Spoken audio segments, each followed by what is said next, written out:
actually more than $2 million now that I add it up. More like 2.5, maybe more. So I think the real reason why I want to make this video is just to get it off my chest. I produce a lot of content about money and success and being an entrepreneur and building businesses. And for a long time, I was kind of afraid to admit where I had failed and failed really big. There was a part of me that thought that if I shared my failures, that people wouldn't trust my advice. And the strange irony of it is I learned so much more through my failures than I did through my successes. It just hurts. So the point of this video is, yes, I want to get some things off my chest. But second, we're gonna take the stigma out of failure, because I have failed really big. I have failed spectacularly well. I have failed on a grand stage. And so if I can fail and lose millions of dollars in my failures and be okay with it, I hope that it sets you free to swing for the fences and miss and own it and be cool with it and do it faster than I did. Because it took me a few years to be cool with it. And number three, I'm gonna share with you some of the things that I learned as a result of these failures so that you don't have to make the same ones, okay?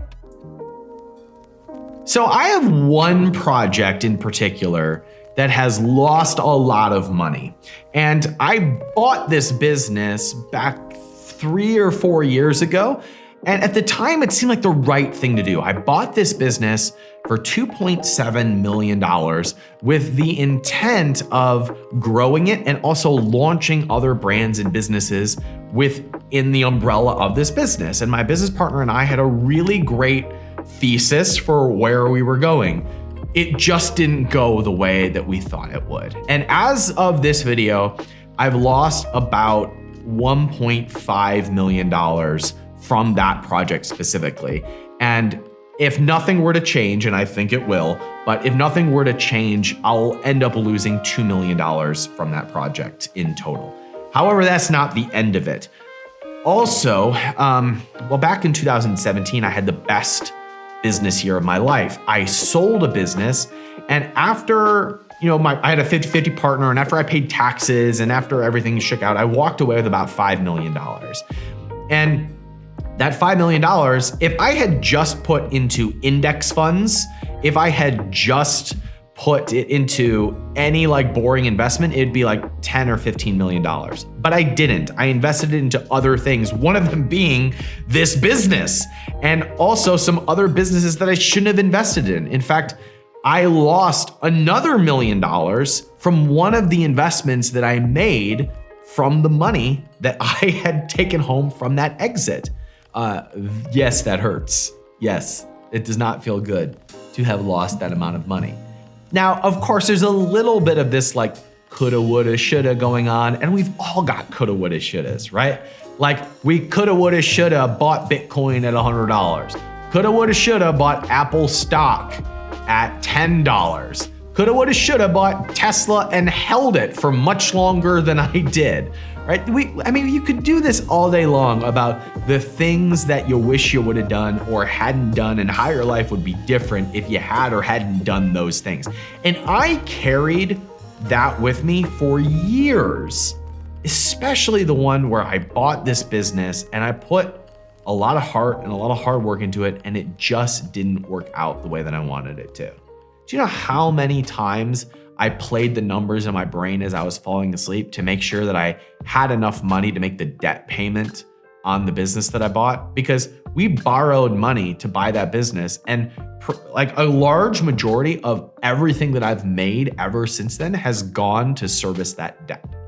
That hurts. That made me feel paralyzed for several years. That made me feel like a failure. And it didn't matter that I have other successes. I've built several $1 million businesses.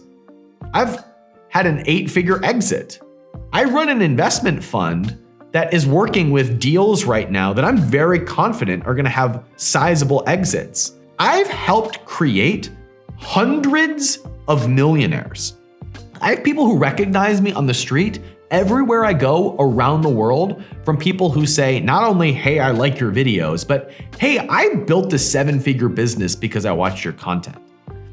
And yet I was, for a long time, carrying around what felt like this scarlet letter of a loss on my record because I had a few projects that didn't work out. Listen, I'm telling you all this. First of all, it actually just feels good to say all of this out loud.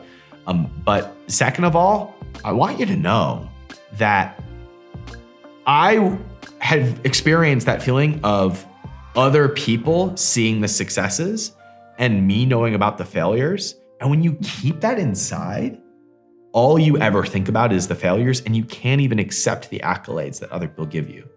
It's like this terrible poison that is in you that just eats at you from the inside. And you know what I discovered throughout that whole process? Is I'm still here. I'm still playing the game. I'm still really successful. I'm still really good at what I do.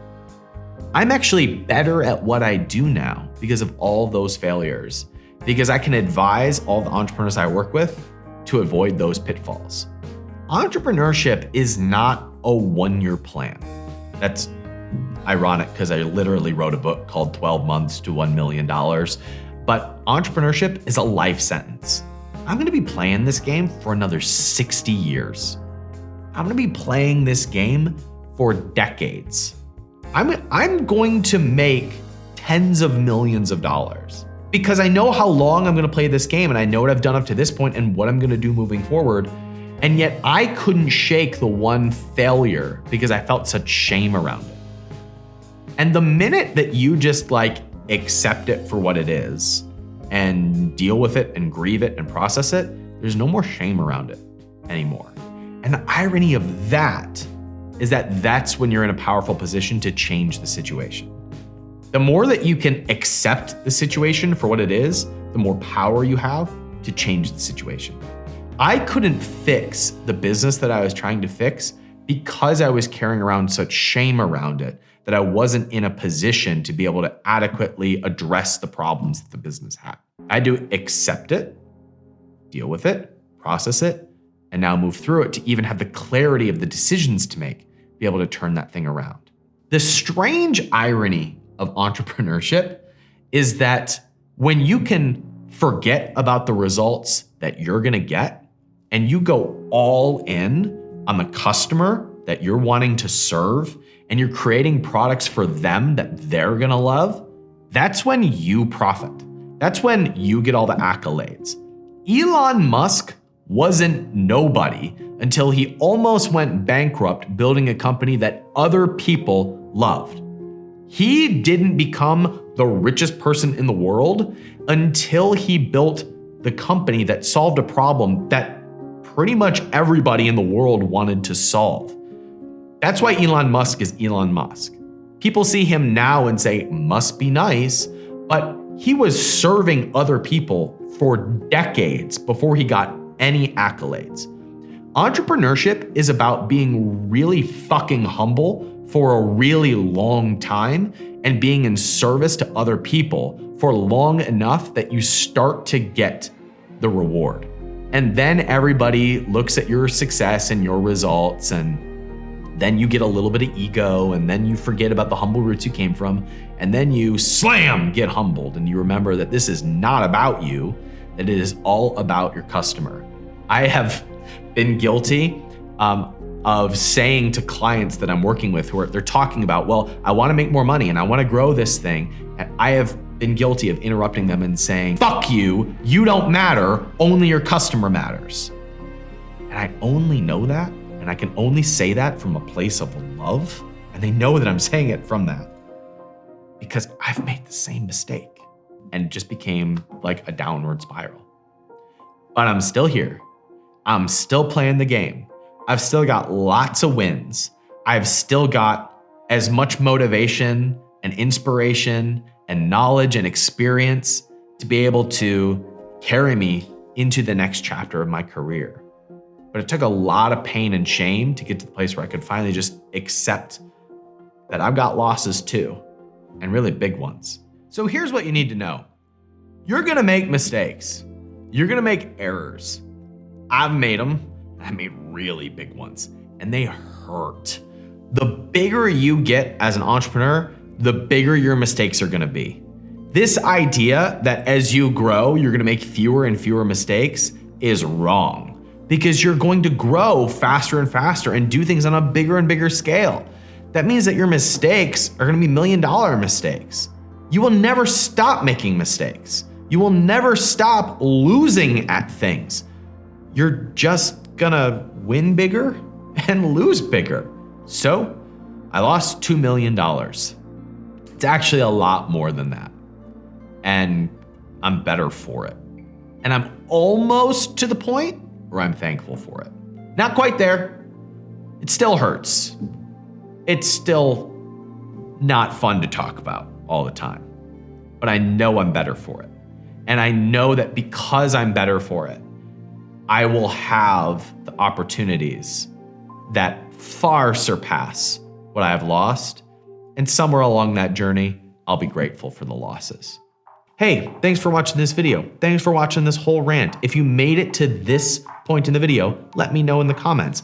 I've got a special surprise for all of you who watched it this far in this video. It's the cliff notes to my book. I wrote a book called 12 Months to 1 Million. And I talk about some of these failures inside of the book. The book sold tens of thousands of copies. At the time of this video, it's the #1 business book in the country, as far as I know. And I've got the cliff notes that you can download for free, so you can decide if you ever, want to spend the 20 bucks on the book. So if you go to capitalism.com/12, you can learn from all these failures. And I put the failures and the wins into a process to build successful businesses. And guess what? Even while you're doing that, even though you've got a roadmap to clear success, you're gonna still have failures along the way. You're still gonna have setbacks along the way. I still do when I start new projects. Failure is part of the process. Failure is not the opposite of success. It is part of success. It is part of learning what not to do so that you can focus more on what to do. Hope you found value in this video. If you're an entrepreneur who's on your journey to build a business that matters, subscribe to this video. You're my ideal person to work with, because I've made this mistake of doing things that don't matter, and those are the projects that lost me a lot of money. The projects that I really believed in, projects that mattered, were the ones that made millions of dollars. So if you're an entrepreneur who's building something that matters, subscribe to the channel, reach out, let me know. You're the type of person that I'd love to help. Thanks so much for watching. I appreciate it. Talk to you soon.